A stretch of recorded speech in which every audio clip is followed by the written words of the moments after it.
listen. Welcome to Nintendo Voice Chat for the week of May 25th, 2017. I'm your host, Jose Otero, and coming up on Nintendo Voice Chat, we're going to kick things off with a big rumor that showed up in the Wall Street Journal last week saying that Zelda was going to be one of Nintendo's mobile titles. Then, after that, we're going to talk about another leaky ship, signs of another leaky thing with Mario and Rabbids Kingdom Battle. Some key art leaked. We're going to share our thoughts on that. And then finally, some news. Joining me this week is Brian Altano. Hey, what's up? It is Per Schneider, who looks a little worried. Why are you looking at me like that? I don't know. I was waiting for you to speak. What do you... Hi, Jose. I had a bit of housekeeping. Nintendo Voice Chat is a weekly show on IGN. And obviously, if you're watching this, first of all, you should know where to find it. You can find it on IGN.com. Just go to the Shows tab. You'll find it under Nintendo Voice Chat. You can also watch us on YouTube.com/Nintendo Voice Chat. While you're there, make sure you subscribe. I mean, why not? You can get every episode and be up to date. I mean, it makes sense. And you can also subscribe on your podcast feeds. Just search Nintendo Voice Chat and you'll find us there. All right. Last thing I want to plug real fast. Reminder, E3 is coming up and our festivities. This show is going to have our own special pre-show to Nintendo's E3 Spotlight. This is going to be on Tuesday, June 13th. At 8:30 a.m. Pacific time, that is 11:30 a.m. Eastern time, 4:30 p.m. British Standard Time, and 2 p.m. for our Australian viewers. So please make sure that you check it out.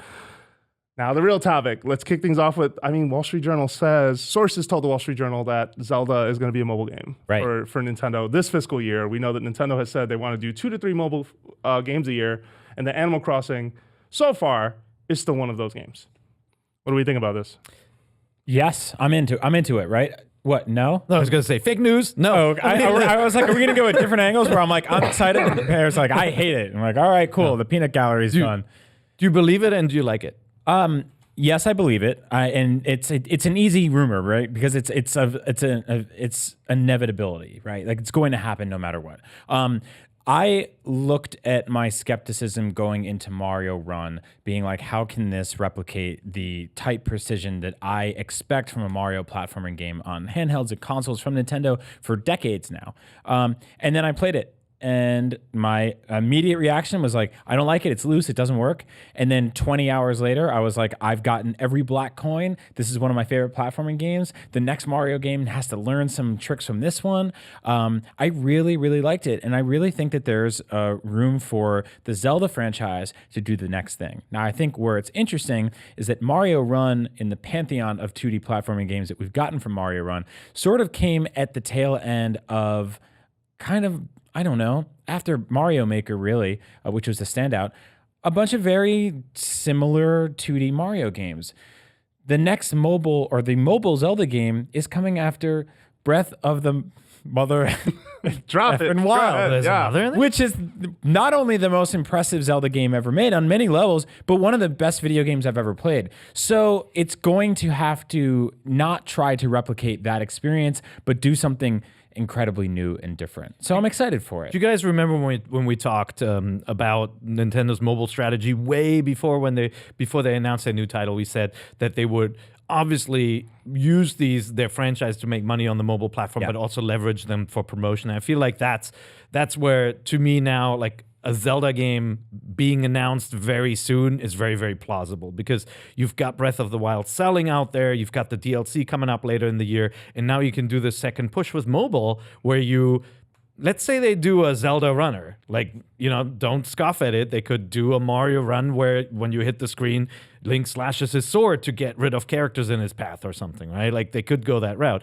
If they then set it in the Breath of the Wild universe and constantly tell you about this other experience you can have on the Switch, that to me makes sense. So I think a lot of the logic you just laid out on the table makes a lot of sense. I do, however, think that one thing that I have noticed with each Nintendo mobile game is that it does a pretty good job. No, it does a really good job, though, of still being true to what that series is.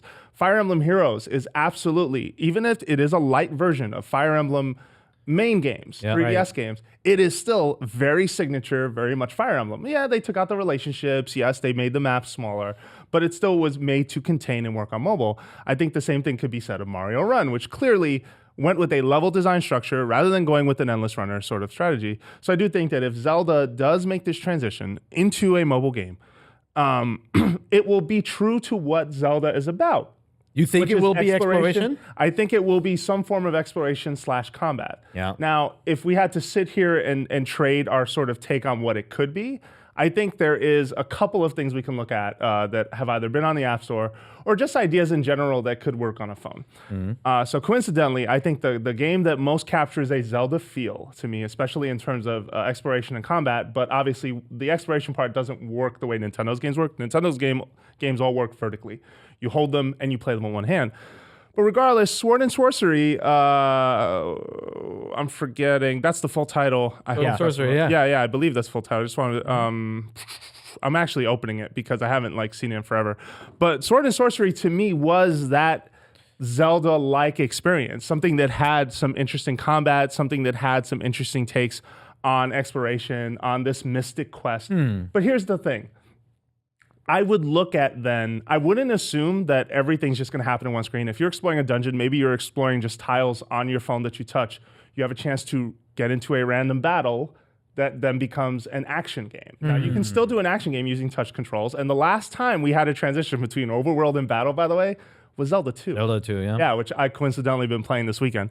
So I think this is feasible. I think it's possible that it can work. It's just, it comes down to what are the right systems in place and how they take advantage of that. I hear you. My prediction is it's not going to be exploration. I don't think they'll do an adventure game simply because that Super Brothers Sword and Sorcery it gets EP, too sorry. close. It gets too close to what they do on 3DS. I'm more. I think it's either going to be a single screen, solve a puzzle in a room, kind of like 8-bit style game where you push a stone to the left and a block to the right, like something like that is more manageable. Because the moment they start building a quest and stuff. See, but I think you're taking what I'm saying a little too deep. I think it will be relatively light. Simple. I don't think they're going to go super deep on mechanics or super deep on puzzles, but I do think they want to convey, or at least if I was a mobile Zelda-ness. developer, I would want to convey the spirit of adventure and of having a finite goal and what you're trying to achieve. Now, granted, Yeah. I love that when I introduce this topic, though, you let off with the most important thing to say, which is, do you believe it? Right. That's the thing, right? Is Right. is this reliable source or not? I mean, Wall Street Journal believes it enough that they ran the story, right? And these are good reporters. These are people who definitely would double check sources before they would go with something like that. It's going to happen in our lives, right? Let's put it that way. These games are making tremendous amount of money for them. It's a great brand opportunity for them. It's a great way of reaching an audience that may either they've never reached before or may have lapsed from the olden days. I think what's interesting about, say, look at Pokemon Go, say, look at Fire Emblem, Mario Run. Boiled down at the essence, those games are very, like you said, very similar to the sort of the core fundamentals of what those franchises are traditionally. Zelda's a weird one because I don't know what Zelda is traditionally. Is it a top-down game? Is it a side-scrolling game? Is it a touchscreen game? Is it an open-world 3D game? Every time we see... Yeah, no, I'm sorry, I didn't mean to cut you off, but the consistent theme, though, is adventure, right? Of course, yeah. So I think Except for crossbow training, which is, to me, closer to a mobile game concept. Right. Why are you going to bring that one up, though? Really, why are you going to do that? Yeah, right now? but... Because mean. Okay. but nothing... I don't think nothing is gained for Nintendo by doing a mobile game on a platform with this big of an audience that is a major departure from what Zelda as an experience is. I don't think Nintendo treats Zelda really preciously. Yeah. Although there is Tingle Rupee Land. That's what I was going to say. Your Right. crossbow training. Yep. But I think that is meant to serve a specific audience that's already playing Zelda games on a platform, whereas this is reintroducing people to what Zelda is on a platform where they haven't touched it. And their closest comparison, by the way, is Oceanhorn, which is a piece of shit game. And I said it. Wow. I thought Oceanhorn was pretty good. I did not like Oceanhorn. all right. Anyway, It is a very Zelda-like gonna game. sit in my Looks coffee like over Wind there. It is all of the derivative, we want to be a blend of Wind Waker and Link to the Past with none of the nuance or understanding of what makes those games. Right. Yeah. But I don't know. I still think it'll be a smaller game, like a Fruit Ninja set in the Zelda universe. Something that, yes, harkens back to you have a sword and you do something, or you run and Link slashes. If we're gonna get I know how hard it is to make a Zelda game. then I'd rather have a boss fight run with minuscule dungeons that's more akin to something like Infinity Blade, if that's the case. It could be that too. I mean, and that's how you do Fruit Ninja controls with something a little more nuanced. Yep. But again, it's hard to clock this, right? Because let's look at the last few Zelda releases. Breath of the Wild, a massive open world survival game where you cook food. Right, that's a very reductive way of boiling that one down. I get it. Triforce Heroes, a online multiplayer co-op adventure Where you throw Brian into the abyss. Yeah, exactly. Well, as many times as you can until I just can't take it anymore. Majora's Mask 3DS, right? That got ported. Before that, we had Link Between Worlds, which was a top-down 2D single-player game. No, and I get what you're saying. There are multiple interpretations. There are multiple directions this formula and this franchise and this series has been in. I only think that, again, given who you're trying to attract with this game and the ideal of playing on that nostalgia, playing on the things that they care about or cared about with Zelda, I think that, you're not going to make Breath of the Wild for mobile, that's for sure. But you're right. You want exploration, Yeah. you want combat. So I think immediately that throws out like the match 3 puzzle games, the Fruit Ninjas. I'm sorry. And it's not like I want a Fruit Ninja Zelda game. And I think that's important perspective to present, by the way. We'll see. We should remember this discussion and then come back. Like, I just have a hard time believing that they would do something that is either akin to kind of like 8-bit or 16-bit style Zelda gameplay. I think it's going to be simple. Yeah, but why did they do it with Mario then? Like, why hew that closely to how a Mario game plays? One of the top genres on mobile is Endless Runner. Okay, and they had a game where they're like, we can absolutely do it, and we can still say it's not that was totally in line with how Mario games play, outside of the fact that you didn't control them. The jump control, the precision, the sort of stylistic way you're collecting things, like that is all fundamentally Mario. Super simple control. You tap to jump. Yeah. A Zelda game that is about exploration has directional control, which I'm sure the Nintendo guys, when they play on a touchscreen, say, well, you can do it like stylus like our Zelda games on the DS, but they're not going to give you a virtual D-pad. But look at no Fire way. Emblem Heroes and moving around and that. You're moving across a grid. That problem solved. Pokemon Go There's different ways to do it. That's different from Link to the Past. Guys. Yeah. Pokemon Go is an exploration-based game with mild combat elements to it effectively, right? Somewhat, yeah. So if you can't render an entire 3D world on your phone, make the world in the world outside. You think they're going to do that? Yeah, I think that traveling the Earth with your phone in your hand and finding cool Zelda treasures or enemies or something like that, taking the Pokemon Go approach and applying it in the same way we all found shrines, put that annoying beeping noise on my phone, you know? I think that you drill down closer. Because, look, it's not going to work with a fake D-pad. No. It's not going to work with a fake analog stick. Yeah. They're not going to do it. The Endless Runner approach is interesting because we've only really seen Link as a side-scrolling game in stuff like Zelda 2 or Smash Brothers, maybe. It just doesn't really work that way. It could be just very simple. You just click on the next room you're going to enter. The dungeons are generic and the combat scenarios are generic. It almost feels like a cross between action and RPG, but still very light in terms of what it's trying to represent, which is the thing I'm mostly thinking this could be like. Yeah. Definitely not expecting anything deeper than that. It's tough to predict. I mean, I'm really curious to see what it will turn out to be, but like I think the prediction of a Nintendo franchise now on mobile, it's a no-brainer. They're going to run through their franchises. They're going to run through their big games, all the while the Pokemon company keeps cranking out little games on the side. We've said it before on the show, but when Mario Kart gets a turn, oh my God, just forget it. Forget it. Especially if they find a smart way to do free to play and put that game out there. I mean, that's their biggest attraction right now, right? Their biggest franchise, the one that most people recognize and that 500,000 copies can sell in a matter of 2 days, a port of an old game. Like this is crazy. Yeah. I can't believe it sometimes when I see what Mario Kart effectively can pull in. I'm using tilt controls. Yeah, which could do it, but it would break the whole like one-handed gameplay thing, which has been their consistent sort of approach, and vertical as well, right? Yeah. Yep. We're gonna talk about Magic Kart, by the way, Magic Kart Jump later, because that came out. That game is so weird. Yeah. Animal Crossing still is that big question mark of like, is this tied to a Switch game or not? But this report doesn't go into that. I'm curious myself if that game ships this year or not, or if they continue to sort of push it back and just trying to align it with something that's coming. Because it needs to be, or it should be, a companion in some case, because we've talked about it on the show before. Nintendo's not going to just give you an Animal Crossing game you're going to play forever on your mobile phone. That's not happening. Yeah. They want you to play Animal Crossing on a Switch. Yep. All right. Sure. Moving on. Let's talk about it's been a leaky week. E3 always brings in the leaks and things that you have heard about. But this week we actually got to see it. So Mario and Rabbids Kingdom Battle, some key art leaked and some presentation slides leaked. And we're going to talk about them and sort of some of the outrage that has come from this reveal.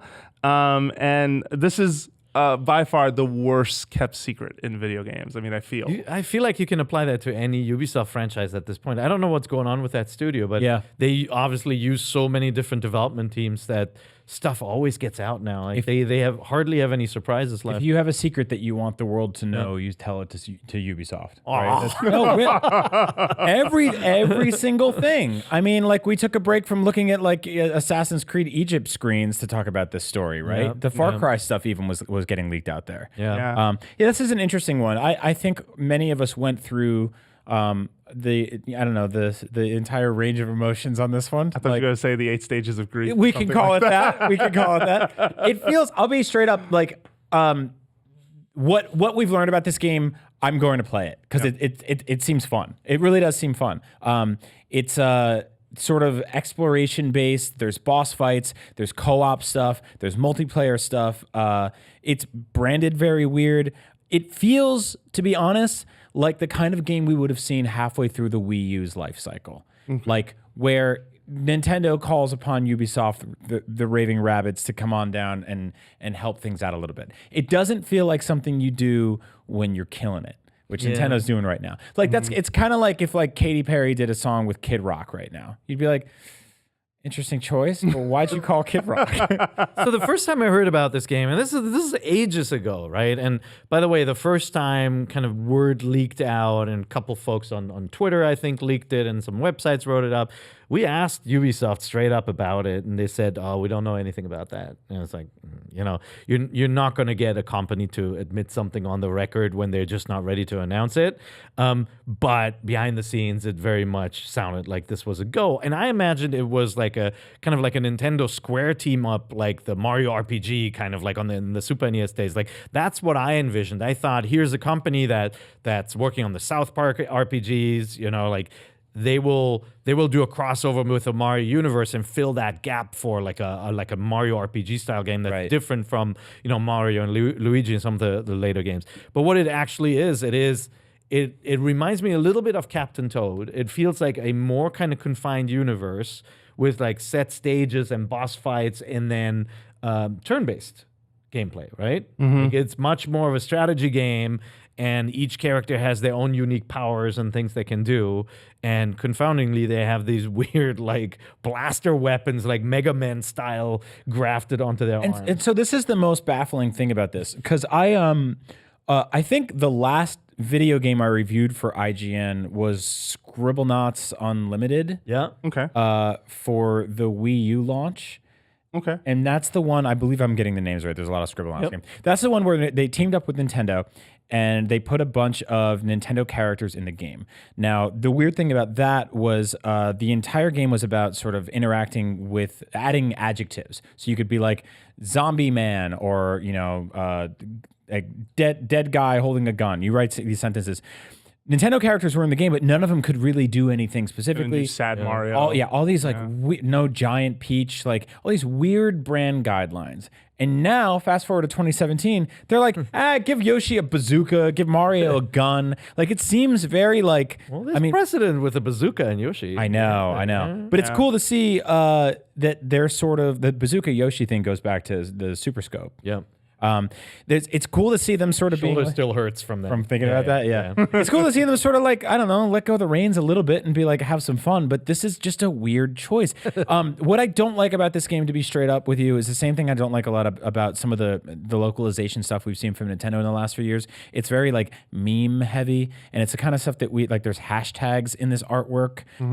Princess Peach Rabbit is a sentence I just said, is taking a selfie in this, which is like, this is all fun and dandy, but like the cool thing about Nintendo games is that they're timeless. Yeah. And if I go back and play this game in 7 years and it's like hashtag, selfie, like I'm like that, we might not be talking like that anymore. Yeah, we don't know enough about this partnership too. I just want to weigh in a little bit here. I mean, I'm not outraged that this thing exists. No. I am not sure of what it is because it is only just art, right? And I know that I saw a big reaction on the internet of folks who were upset or were like, "What is this? Why is this?" I'm like, well, I need to see how it plays before I can really say anything. First of all, I don't you know me. I don't usually understand the upsetness factor, right? Like there are people who get very, very angry when there are so many Star Wars movies coming. And I'm like, there are only as many Star Wars movies as you watch. If a Star Wars movie looks dumb, don't go. It's not going to hurt Well, you, right? what and about like, the but brand? like, What about the it doesn't matter. I don't have to watch what they put out, and if something looks interesting, I go and buy it or watch it. And so, a game like this that's a crossover, I'm not going to condemn it before I play it. I want to see what it is. You know, we can laugh about the cheesy factor and that it's like cloyingly trying to reach to like a younger demographic with that. Yeah, and I want to shoot out props because the slides that we see here were reported and sort of put on the internet by some friends at Nintendo World Report, and I mean, there's a lot of stuff in here that seems very like this is marketing teams talking about what they're going to do with this game, and not that these were developers sort of like figuring out what the game is. No, these are leaked internal slides from Ubisoft to sort of be like, here's when we reveal, here's when the reviews go out, here's when we twist people's arms to get them to convince them to. What they need to do is put a section at the end of the meeting where here's where we burn all the slides and just walk out of it with the stuff in our it heads. should be on self-destructive paper or whatever. Like that's how you keep secrets. So to back up real quick, Per, to not justify, but sort of drill down and understand why people get upset at stuff like this, it's because someone looks at a partnership like this and they go, why did Nintendo call Ubisoft to make a Rabbids Mario game rather than call Yacht Club to make a 2D Metroid? Or why didn't they? It's the sort of like, well, if you're mad about this, well, why don't you save this whole world about this? You mean armchair CEO is what you're saying. Or it's why isn't Nintendo working with them on making Far Cry platform, right? Like I understand that. And I think to be like perfectly honest here, the marketing for the Switch sort of from the jump has been geared towards adults, and we're seeing a lot of cool stuff that scales for kids and adults, but we haven't really seen a lot out of Nintendo that's straight up for children. Even stuff like 1-2 Switch was very heavy on the drinking and I think you didn't see a lot of that until Mario Kart, at least. Like that's when you started to see like kids with controllers, or that was the section of the ad where that happened. And it could very well be that this is a kids game. Focused for kids, about kids. Nintendo had oversight and made sure that Mario didn't do anything too unsavory with his little bazooka blaster. Do you Mega remember, Man. do you remember the Plants vs. Zombies multiplayer, like the Garden Warfare? Yeah, Garden Warfare. About? The multiplayer shooter. Yeah. So I remember when that first got announced, as a big PvZ guy, I was like, this sucks. This is stupid. I don't want this. This is not what I want from the franchise. And then that game went on to be... It's a good game. It's very popular. It sold very well. And I'm like, maybe I just don't know. Like, sometimes it's okay to take a franchise in a different direction. I don't look at this... Okay, here's the thing. If we weren't getting Mario Odyssey this year, I would be livid about this. Okay, that's a different story. I would be livid. That's a reason to be livid, I feel. Because then you get worried. You're like, oh, this is filling the Mario gap. But that's not what's happening. And I want to say one thing about the Switch and how it's positioned, right? Ubisoft, a year ago, before the Switch came out, did not know who it was going to sell through. All they knew was their market data and what they've experienced with the last machines with Nintendo. And that means Just Dance, mega hit. They earned so much money on that franchise. Rayman did amazingly well. Cartoonish games work on Nintendo platforms.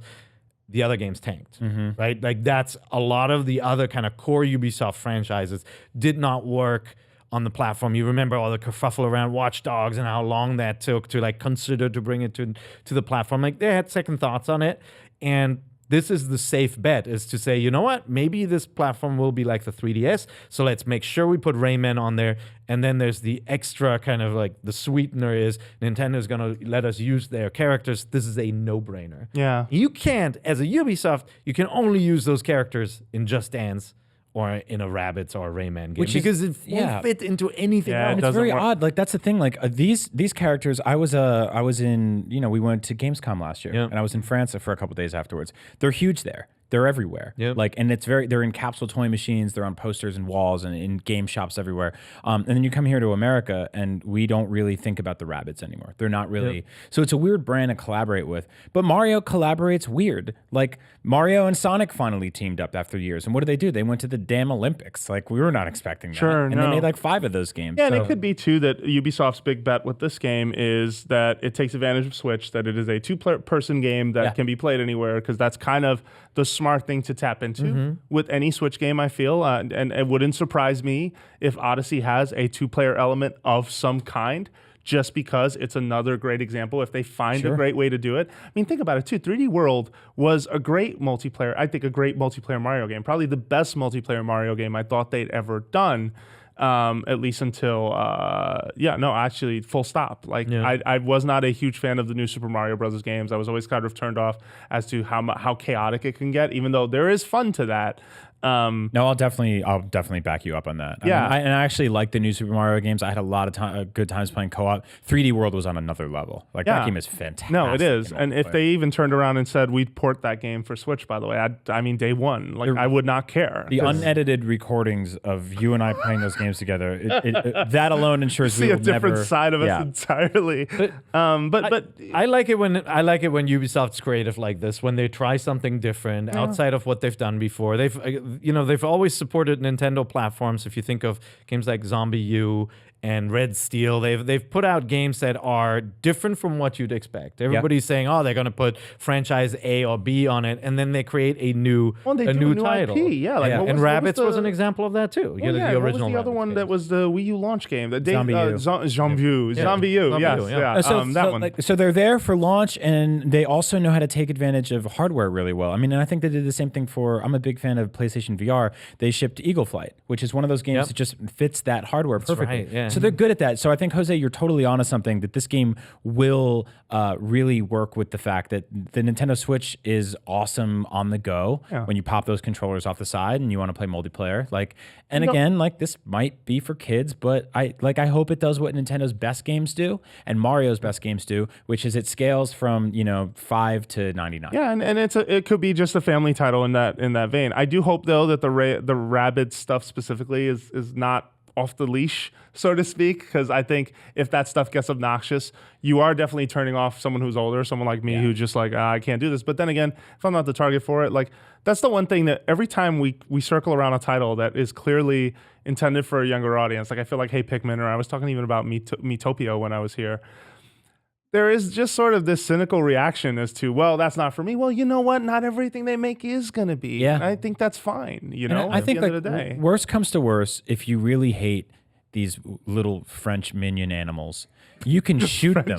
Minion. This game will let you shoot them. So that'll at least be a little cathartic. They are actually the most tortured video game characters. Remember when they were in the Wii remote and you had to shake it and all that? Oh, like God. they do all this, Yeah. and they actually, I would say, like they get the comedy right more often than not. The crazy scream that the Rabbids did, it was funny. Okay, good. They just got to make sure that they're not repeating themselves so that it becomes like Austin Powers Part 3, like where it's like the same jokes all over and you're not amused by it anymore. And like I hear your worries about like the, hey, look at us teenagers, it's a selfie, like just kind of like it's a little on the nose, but at the same time, like they really don't let us down that often. Well, it's like Guacamelee is one of my favorite 2D platformer games ever made, and that game is full of 2011 memes. Like grumpy. It's a bit off the. It's a bit unleashed in that one. Yeah, and I went to go back recently to check it out, and like they're not really in your face. It's not in the writing. It's just on billboards in the background. But sometimes your eye catches it, and you're like,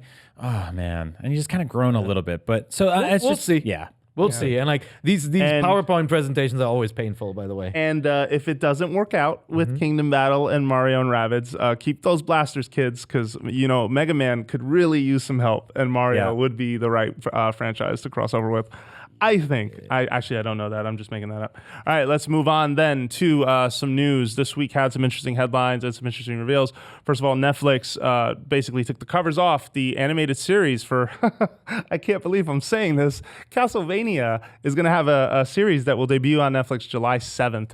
We should talk about, do you guys see the trailer? It's roughly 30 seconds. There's 30-second lead-in with the NES and sort of referencing all of these shows that have been renewed. So Orange is the New Black has a tile, like, and they're picking a game, and then like pixelated graphics. Yeah, and then it kicks off. And even the cartridge is a cute little homage to the original cover of the NES Castlevania, which has the back of Simon Belmont, and you had Dracula's head like floating ominously in the background, and you can see the castle. I love all that, although the red cartridge was weird.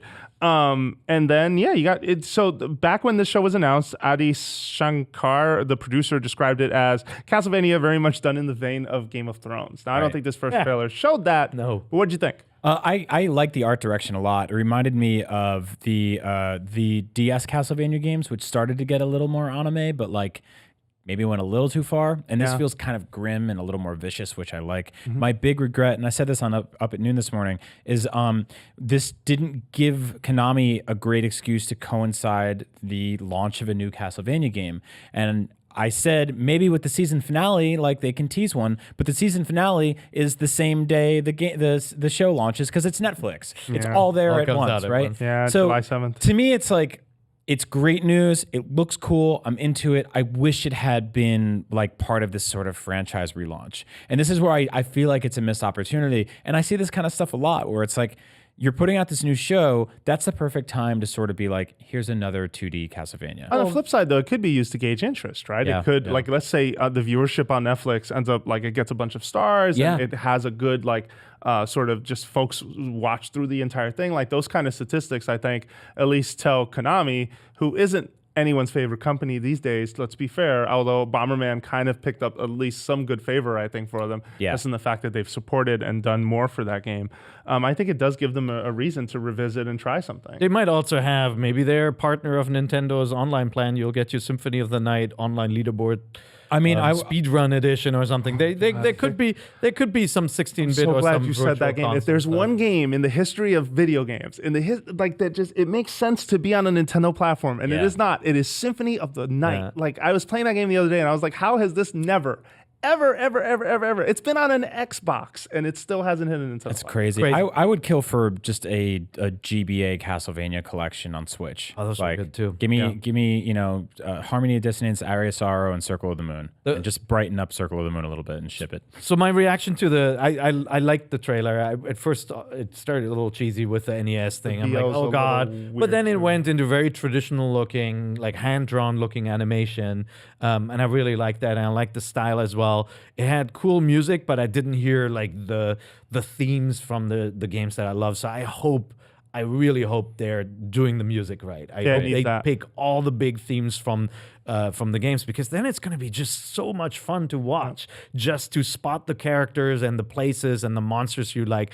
And know, but also the tunes you remember. Well, they already started with some cool deep cuts. I mean, so far, from what you can tell, we're hoping that the main Belmont is Trevor Belmont, which means this is Castlevania 3, by the way, Dracula's Curse, which changed everything the minute it came out because it is one of the greatest soundtracks in video game history.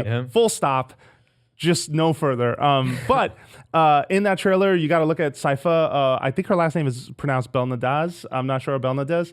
That is the magician character that was actually called a he in Castlevania 3, Dracula's Curse. It's a woman.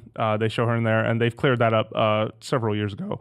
And they also give you a look at someone who I think is Alucard, the dude swinging the sword who like rises out of his coffin. I was just like, oh my! And granted, Alucard didn't even look like that in the original Castlevania 3.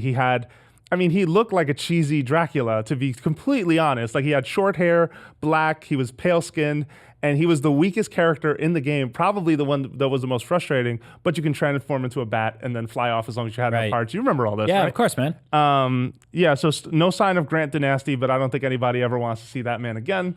And even a quick shot of Dracula where it looks like he just sort of use some magic or something, but smart deep cuts, stuff that people like me, the minute I saw it, I was like, oh my god, this may actually be good. It's cool. I had the lowest expectations. It's definitely cool. Like I said, I wish we got another game, but like I will totally take an awesome Castlevania TV show that's done with care. I think and I've said this before on the show, like we had that era where we got a 2D Castlevania every few years, and I think we kind of took it for granted because we thought it would happen forever, and then it stopped. Yeah. And now it's been a very long time time. So Yeah. Bummer. yeah. All right, next story we have is that 8-bit dough, I think it's one word. I'm trying my best. 8-bit dough. 8-bit dough, their Bluetooth retro controllers are now compatible with Switch thanks to a firmware update that they just put out. So this means if you own some of their controllers, for example, their Super Nintendo controller is fantastic. Perfect, yeah. They also have an NES variant that in the style of the Virtual Console original controller, that's fine. The other NES variant, which Brian owns, is an abomination. I know it's that not- should be like just completely erased from history. It's awful. I love it. I hate that thing. I think it's the best video game controller ever made. What is it called? It's just it's called like the Has the NES it's number, the NES yeah. 30 or something like that. Maybe. So it's okay. This is hard to explain. It's a Super Nintendo shaped No. I'm talking about the NES one that is NES shaped. the square one. The square one. that's the is one. the one that I despise. Okay. Burn So- that thing. So please. it's a square shaped NES controller, NES shaped NES controller with I believe it has two. Does it have shoulder buttons? It does have shoulder buttons, which two I'm shoulder okay buttons. with. I could live through that. Keep And then going. it's got four not face. canon. It's got four face buttons. That I have a problem with. Why? Because the four face buttons are hideous, and they put like this cross section that they try to put there that makes no sense because it only cuts through one side and the other side is the way it is. Mm-hmm. I can't undo what I see, and that thing is bad. All right, I'll give you that. I'll Well, give I you that. know what you're getting for Christmas. But they have another I one. will throw it at you. The other one I really like, I think it's called the NES 30, is shaped like a Super Nintendo controller. It has 4 shoulder buttons, one's cool. dual analog stick. The front face art is way more evocative of the original NES, and I believe 4 face buttons. I can tolerate that one. Yeah, that's a good and the Super Nintendo one is just flat out a Super Nintendo controller minus branding. And so all these controllers are on Amazon. They're all pretty cheap. There's even one, it's like this mini one. It's like the size of a keychain. You can literally keep it as a keychain. And just as a challenge to myself, I finished Link's Awakening with it a couple years ago. And it's really tiny. It's awesome if you want to chuck it in your bag with your, it'll fit in your Switch case, which is nuts, right? Oh, that's pretty cool. So if someone's like, I want a third controller, you have one right there.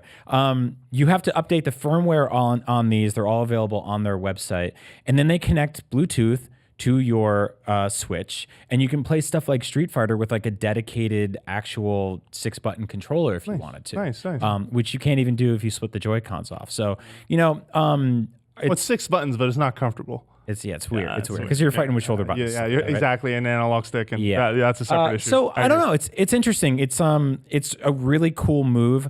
I don't know if it's like hypothetically Nintendo could update their own firmware to block this out. And you could get this sort of back and forth arms race for a while. I hope it but- doesn't turn into that. I mean, there's always going to be third-party controllers, whether you can control it or not. Yeah. You know, and I think that they have a history of just allowing the support, so it's fine. I think as long it's as they get a cool. license, we're good. Yeah, But it's interesting. Nintendo, if you're listening, burn that NES control. Like, just wipe it out. Oh my god! I think it bothers me works so for much. it works well for stuff like Blaster Master or Shovel Knight, games that like have that style. But when you're holding that controller and you're staring at that Switch, you're like, where the hell is my Virtual Console? Like that's the one thing that's missing. So I mean, Coming. it's coming, right? It's happening. So I'm glad you brought it up only because this past weekend, because of a friend of mine, I got put onto a podcast called Back in My Play. That did an episode about Zelda 2. A bunch of guests who've been on IGN on our show were on that episode, sort of singing the praises of why Zelda 2 is one of the most misunderstood games of all time. So the whole weekend I was playing Zelda 2 on a 3DS, and you know what it made me realize? I really want this on Switch. I like that game. 3DS is just so small, and when you think of how big the screen is on your Switch, and when you think of how much better it feels on your Switch, I was just sitting there going, man, I cannot wait until this happens. I know. I love Zelda 2. I don't care what anybody says. Yeah, I love it too. Fight me. So next up, Samsung TVs to fix Nintendo Switch HDMI issue. If this is only affected certain models, and Brian, you had some.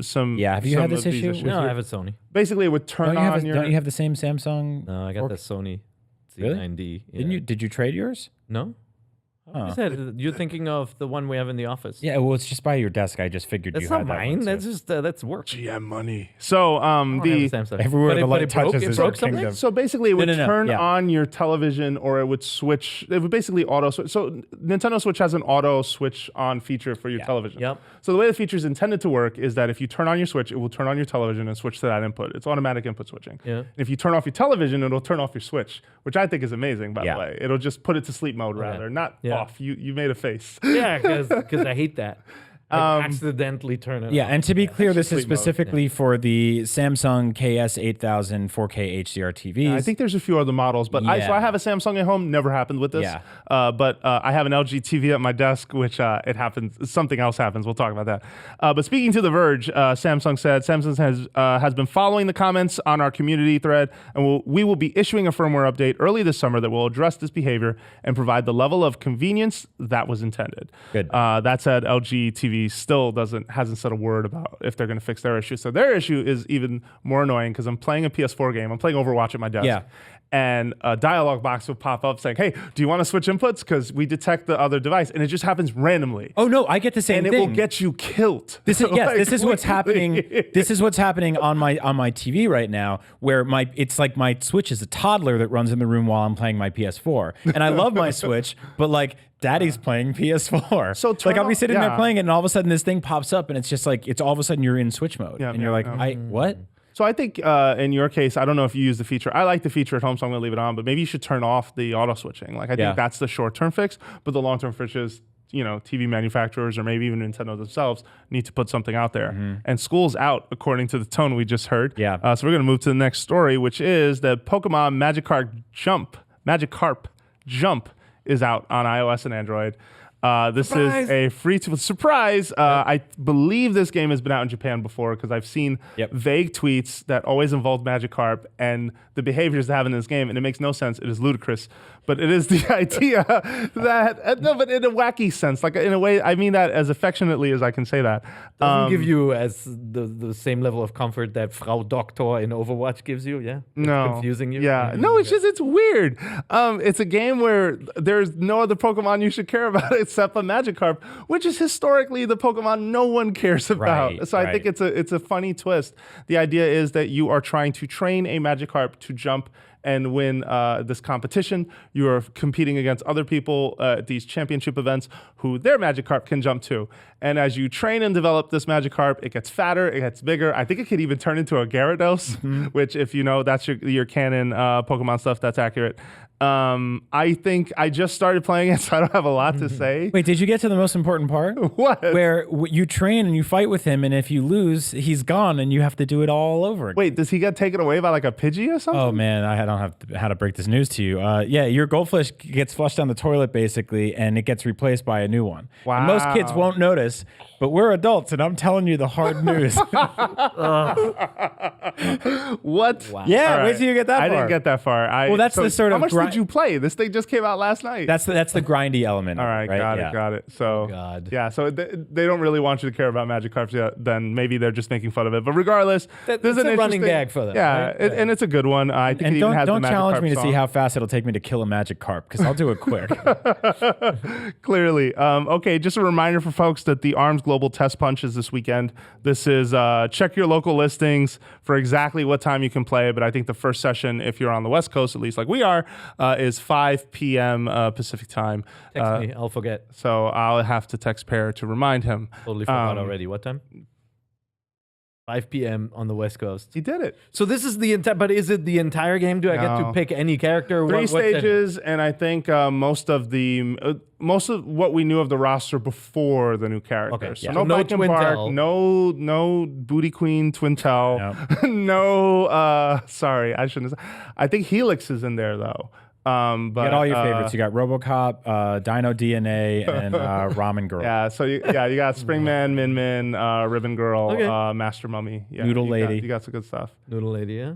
Yeah. So check that out. Make play. Let us know what you think. It's like an this hour is- and then it's over. yeah. Spook's yeah. over, gone. I really don't like that format. Like, I just give us a day, give us 2 days, and then just let it go. It's a stress test. I get why they do it. It It's stressed the hell out of me last time with Splatoon when I couldn't connect. It's time. Oh my god, it's the last match. No. Look, I'm curious to play it a bit more. You know, I've only been able to play it at events, and it's kind of difficult to get a feel for it because you've got like loudspeakers blaring and Brian saying, "Come on, let's go eat fries." Finally, just kind of. Well, do you sit? I want to say sit down. Are you going to stand up and play it? Like, do you really get into it? This body needs a workout, so I might. I've gained some weight in the past. But if you weeks. stand, can you still see the TV? Isn't it like way Yes, low? I can see the fucking TV. Okay, just checking. Oh my like God. the cloud layer doesn't prevent you from seeing it? It Okay. doesn't. All right. And that's our show this week. Thank you so much for watching Nintendo Voice Chat. I may lose my job after today. Just remember that we're a weekly show on IGN. Make sure that you subscribe wherever you're watching this. So that includes IGN.com. That includes YouTube.com/IGN or YouTube.com/Nintendo Voice Chat, most importantly. And leave us feedback. Write a comment. Let us know what you think. Also, you can follow us on your favorite or whatever you use to download podcasts. We're always there. Lastly, you can find us all on Twitter. You can find Brian Altano at Agent Bizzle. You can find Per Schneider at Here, IGN. And you can find me, hopefully, next week, Jose_Otero on Twitter. Thank you so much for watching and listening, and we'll be back next week with more Nintendo Voice Chat. Get the thing.